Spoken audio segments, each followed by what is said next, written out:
BBC News with Sue Montgomery. President Biden has set out a vision of North American unity and closer economic ties in a speech to the Canadian Parliament. Mr. Biden said the US and Canada are two countries that share one heart. Because of our shared prosperity is deeply connected to our shared security.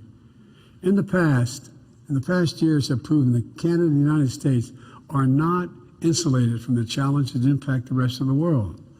The world needs Canada and the United States working together with our partners around the world to rally strong and effective global action. Canada's Prime Minister Justin Trudeau said the two nations would stand together against authoritarian regimes. Our world, our way of living, is facing multiple threats at the same time.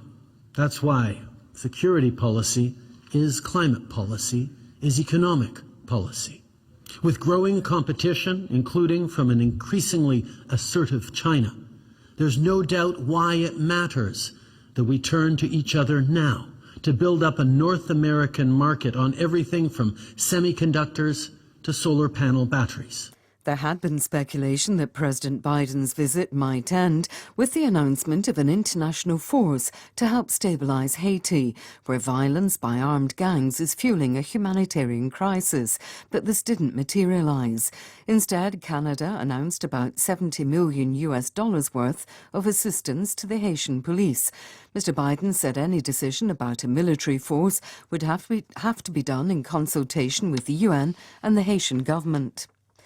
The Rwandan dissident Paul Rusesabagina has been set free after serving 2 years of his 25-year sentence for terrorism offences. He was handed over to Qatari diplomats who have been leading negotiations for his release. Catherine Biarahanga reports. It's taken years of diplomatic pressure and talks brokered by Qatar for Mr. Rusesabagina to be released. His international profile was cemented by the film Hotel Rwanda, which showed his efforts to protect hundreds of people sheltering at a hotel in Kigali during the 1994 genocide. Since then, he has been a vocal critic of President Paul Kagame and his human rights record.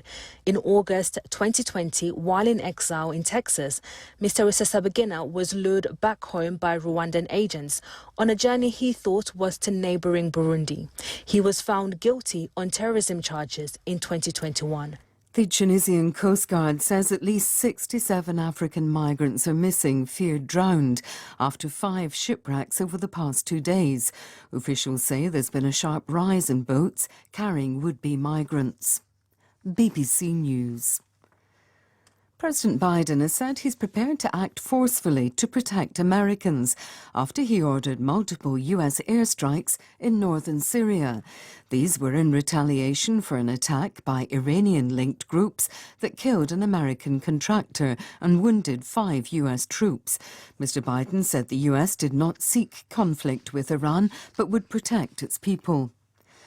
The Peruvian women's minister says that an 18-year-old who was set on fire by her former boyfriend in a square in the centre of Lima has died. Catherine Gomez was admitted to hospital on Saturday, suffering burns to 60% of her body in a case that shocked the nation. Police have been criticised for their slow response. The UN Secretary-General Antonio Guterres has said the world needs urgently to modify its consumption of water. A UN report warned of a looming global crisis as pollution and overconsumption lead to growing water shortages. Mr. Guterres said the future of humanity depended on its adoption of an agenda for water use based on science. As humanity's most precious global common good, water unites us all. And it flows across a number of global challenges. Water is about health, sanitation, hygiene, and disease prevention. Water is about sustainable development, fighting poverty, supporting food systems, and creating jobs and prosperity. Water is about human rights and gender equality. That is why water needs to be at the center of the global political agenda. The American actress Gwyneth Paltrow has been giving evidence at the trial in which she's being sued over a skiing accident in 2016.